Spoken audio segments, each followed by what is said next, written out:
তোমরা তো সকলেই জানো আমার বাবা দিদি গয়া গেছিল, সেখানে আমার ঠাকুমার কার্য সম্পূর্ণ করে ওখানেই বৈষ্ণব সেবা দিয়ে যতদূর পেরেছে সব কিছু নিয়মকানুন করে এসে বাড়িতে যেদিন এসেছে সেই দিনই চলে গেছিলো আমাদের নবদ্বীপের একটা বড় মন্দিরে। সেখান থেকে মহাপ্রভুর প্রসাদ নিয়ে এসেছিল আর সেখানে বসে আমরা পুরো পরিবার সেই প্রসাদ আগে খাই ও তারপরে আমরা যা যা রান্না মা করেছিল সেগুলো আমরা খাই, কারণ এটাই নাকি নিয়মে রয়েছে বৈষ্ণব সেবা যে পারে সে দেয়, কিন্তু দিলে ভালো।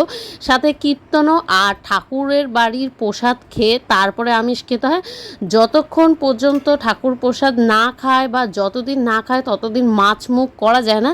যেহেতু আমার বাবা মাছ ভীষণ ভালোবাসে আর সেই দিন আমার মা ইলিশ মাছ সাথে আরও গঙ্গার মাছ এনেছিল বলে ইলিশটা রেখে দেওয়া হয়েছিল, আর সেই ইলিশটাই আজকেই মা রান্না করে রেখেছিল, কারণ বাবারা আজকেই ঢুকবে। সেহেতু বাবা দিদি দুজনেরই খাওয়া হয়ে গেছে, ওরা এসে খেয়ে দিয়ে নিয়েছে আর আমি আমার কাছ থেকে এসে মা প্রতিদিনই বসে থাকে আমার জন্য। সেই সব মিলিয়ে আজকের খাওয়া দাওয়া জোরদার হলো ইলিশ মাছ দিয়ে গাঠি কচু দিয়ে। এটা অনেক দিন খেয়েছি আর আজকেও খেলাম। তো আজকের মতো ভিডিওটা এখানেই শেষ করলাম। কেমন হয়েছে আজকের এই ছোট্ট ভিডিওটা অবশ্যই জানাবে কমেন্টে। সকলে ভালো থাকবে, সুস্থ থাকবে, পাশে থাকবে আর এখনও সাবস্ক্রাইব না করলে সাবস্ক্রাইব করবে।